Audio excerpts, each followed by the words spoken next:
Hey, good morning, everybody. Rev here once again.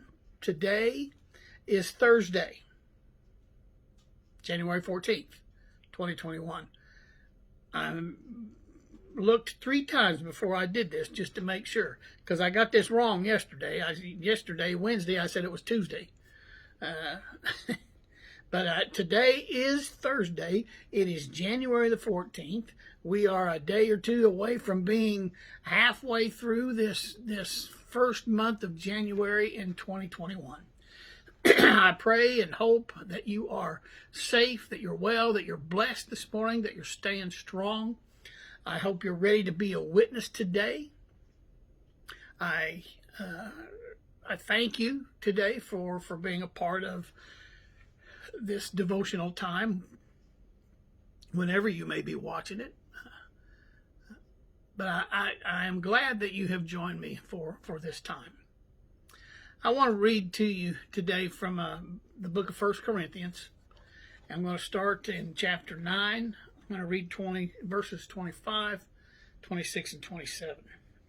Excuse me. Paul writes this: everyone who competes in the games goes into strict training. They do it to get a crown that will not last.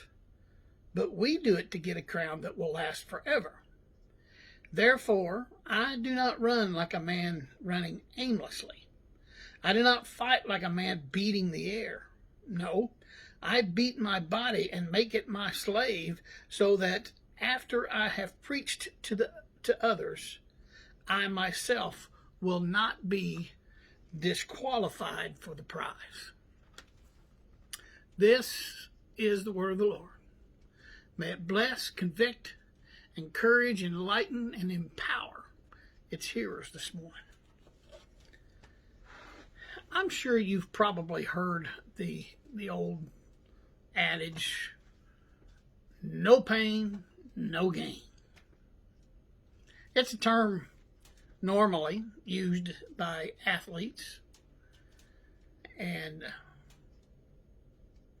sometimes we use it to sort of as an encouragement. If someone tells us that they're trying to do something and talking about how hard it is, our comment might be, no pain, no gain, kind of thing. But to build muscle tissue, weaker tissue must be broken down. And that can hurt. Now, for the most part, we don't like pain. I don't like pain. We don't like to feel uncomfortable. And that's why a lot of times we give up so easily when we're doing something to better ourselves. And we get into it and it begins to make us uncomfortable. And so we just say, forget it, fine like I am. We just don't like the pain and feeling uncomfortable. It's interesting to me that Paul, whenever he's speaking to us in several different places here in the New Testament, he often looks to the gym when he's speaking of spiritual discipline. In Timothy chapter 4, verse 7, Paul says, exercise yourself towards godliness. Now that's from the King James Version. And in Hebrews 12:1, we get the image of the dedication of a long distance runner. The New Testament suggests that godliness isn't something that we develop by sitting in a church pew on Sunday morning.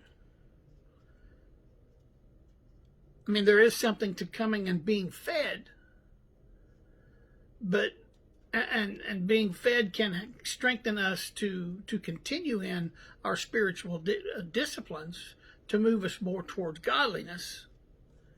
But sitting on a church pew on Sunday morning, if that's all we're doing, it ain't going to cut it. In the original language, 1 Corinthians 9:25 through 27, it's stronger than our more modern versions. Paul sees himself in a competition that demands strict training, and so he says, I discipline myself, or I discipline my body and bring it into subjection. Now that's from the King James Version. The NIV, as I just read it, says it this way: I beat my body and make it my slave. And what Paul is really saying is that he could lose his privilege of telling others about Christ if he doesn't keep working on his spiritual disciplines. And it would be the same for you and for me. You know, it's easy for us to tell others how to live and then not take our own advice. We need to practice what we preach.